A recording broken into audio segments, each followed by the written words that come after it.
సత్యాగ్రహమే శస్త్రమై అహింసయేతర అస్త్రమై ప్రజాశక్తినే ప్రదర్శించిన బహిరంగ సభల చేతనం రహదారులనే దిగ్బంధించిన జాగృత జనజయ చేతనం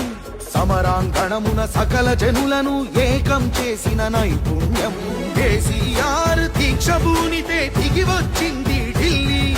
కేసీఆర్ దీక్షభూనితే దిగి వచ్చింది